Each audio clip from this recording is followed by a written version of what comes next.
नमस्कार, स्वागत है आप सभी का। आप देख रहे हैं खबर बिहार और मैं हूं आपके साथ राहुल सिन्हा।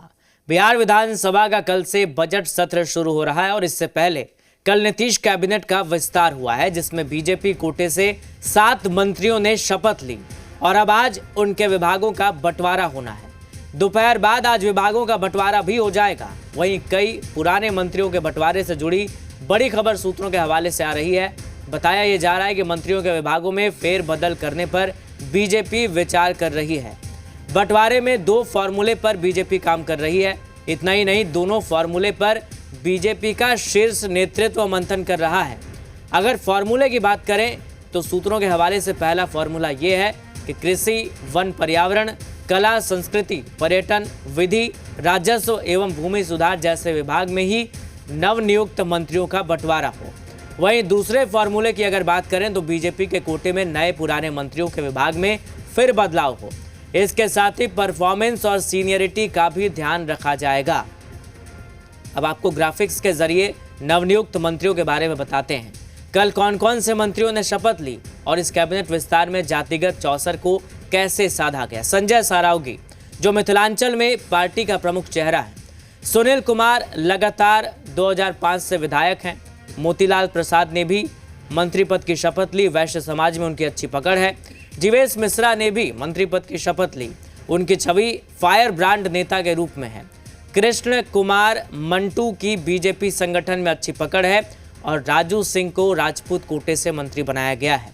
तमाम जो मंत्री पद की शपथ विधायकों ने ली है, ग्राफिक्स के जरिए हम उनके बारे में आपको दिखा भी रहे हैं और बता भी रहे हैं। विजय कुमार मंडल की सीमांचल में अच्छी पकड़ है। तो ये वो चेहरे बीजेपी कोटे से जिन्होंने कल मंत्री पद की शपथ ली। विजय कुमार मंडल सिकटी से बीजेपी के विधायक हैं, केवट जाति से आते हैं और कल मंत्री पद की शपथ ली है। संजय सरावगी दरभंगा से विधायक हैं। संजय सरावगी मारवाड़ी बिरादरी से आते हैं। तो चुनाव से पहले तमाम समीकरणों को साधा गया है। बिहार शरीफ से विधायक डॉक्टर सुनील कुमार भी मंत्री बने हैं।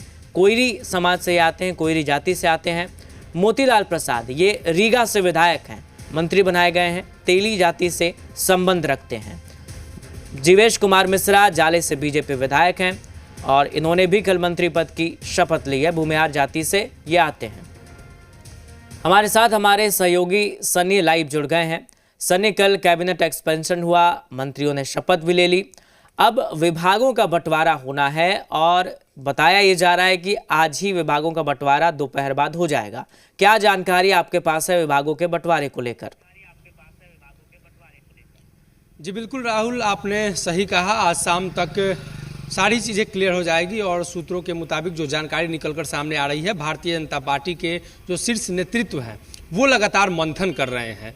तो मंथन इन चीज़ों को लेकर भी हो रहा है कि एक ही मंत्री के पास कई विभाग थे, तो जो अतिरिक्त प्रभार में थे, यानी जो अतिरिक्त विभाग उन्हें दिया गया था, तो उन विभागों का बंटवारा जो 7 मंत्रियों ने शपथ लिया है उनके बीच बांटा जाएगा। और आपने एक चीज़ का जिक्र किया जिसमें मुख्य रूप से कृषि, वन, पर्यावरण, कला, संस्कृति, पर्यटन, विधि, राजस्व एवं भूमि सुधार जैसे विभागों का बंटवारा हो सकता है। तो निश्चित तौर पर इसकी संभावना है, इसलिए कि भूमि सुधार विभाग के मंत्री दिलीप जायसवाल थे तो उन्होंने इस्तीफा दिया, तो निश्चित तौर पर यह विभाग खाली हुआ। इसके अलावा 2-3 ऐसे मंत्री हैं जिनके पास अतिरिक्त प्रभार है और सीनियरिटी का ख्याल रखा जाएगा। तो भारतीय जनता पार्टी में ये बातें हमेशा से देखी जाती रही हैं कि भाजपा के अंदर जो नेता सीनियर हैं या जो नेता काम करने वाले हैं या किसी भी दल के हो, एनडीए के अंदर खासतौर पर नीतीश कैबिनेट में, तो वैसे लोगों को मुख्यमंत्री के कैबिनेट में तरजीह दी जाती है और यही वो वजह है कि इसी फॉर्मूले पर काम हो रहा है। और सबसे महत्वपूर्ण बात कि मुख्यमंत्री नीतीश कुमार के साथ कई मंत्रियों ने काम किया है, चाहे इस सरकार की बात कर ले तो पिछली सरकार की बात कर ले। तो पिछली सरकार के जो मंत्री हैं वो रिपीट हुए हैं, जिसमें मुख्य रूप से जीवेश मिश्रा है और जीवेश मिश्रा को लेकर लगातार चर्चाएं होती रही हैं।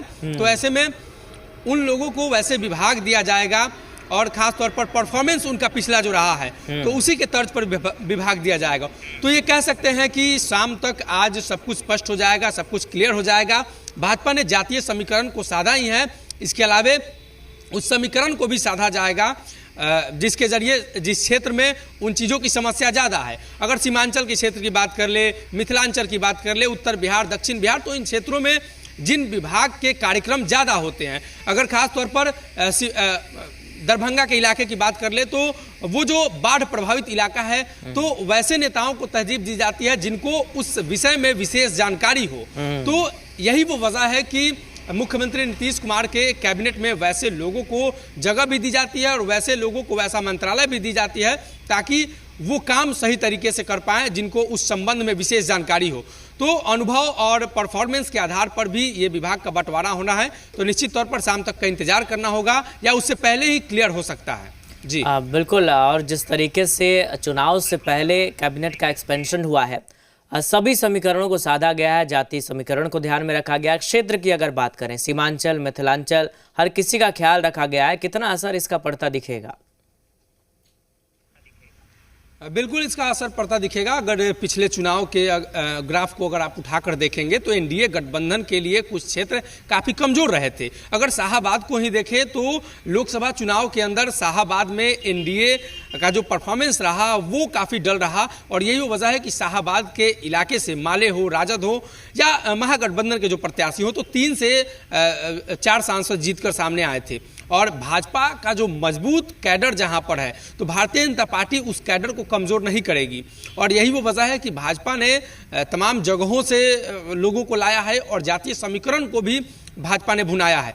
तो निश्चित तौर पर भारतीय जनता पार्टी तो अपने हिसाब से देख ही रही है, लेकिन संयुक्त रूप से एक एनडीए गठबंधन है और एनडीए का लगातार कार्यक्रम चल रहा है, और चेहरा तो मुख्यमंत्री नीतीश कुमार ही हैं, जिसको लेकर जिक्र होता रहा है। और भाजपा नेताओं ने और जदयू नेताओं ने स्पष्ट कई मौके पर किया है कि मुख्यमंत्री ही चेहरा है। तो मुख्यमंत्री नीतीश कुमार और एनडीए गठबंधन के अंदर जितने भी दल हैं, तो उन सभी दल और उन सभी दल के राजनीतिक समीकरण, सामाजिक समीकरण, क्षेत्र के समीकरण को ध्यान में रखते हुए एक बड़ा फैसला भारतीय जनता पार्टी लेगी। और ये कहा जाता है कि भाजपा बैलेंस की राजनीति करती है, यानी भारतीय जनता पार्टी तमाम चीज़ों को बैलेंस करती है और कहीं से भी उतार चढ़ाव न हो, पार्टी के अंदर किसी तरह की खींचतान न हो, तो इन तमाम बिंदुओं को देखते हुए भाजपा काम करती है। और यही वो वजह है कि मंत्रालय और विभाग में भी बंटवारा देखने को मिल सकता है। जो नए लोग बने हैं, हो सकता है किसी मंत्री का विभाग उनको दिया जाए, या हो सकता है अतिरिक्त प्रभार वाले जो लोग हैं उनके अतिरिक्त प्रभार वाले मंत्रालय को, विभाग को दूसरे मंत्री को दे दिया जाए। तो शाम तक का इंतजार करना होगा, सब कुछ क्लियर हो जाएगा।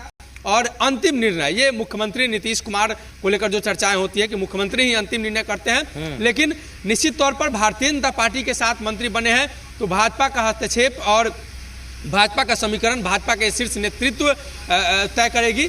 लेकिन ये कह सकते हैं कि मुख्यमंत्री नीतीश कुमार और सरकार की सहमति भी इसमें होनी है, और शाम तक सब कुछ क्लियर हो जाएगा।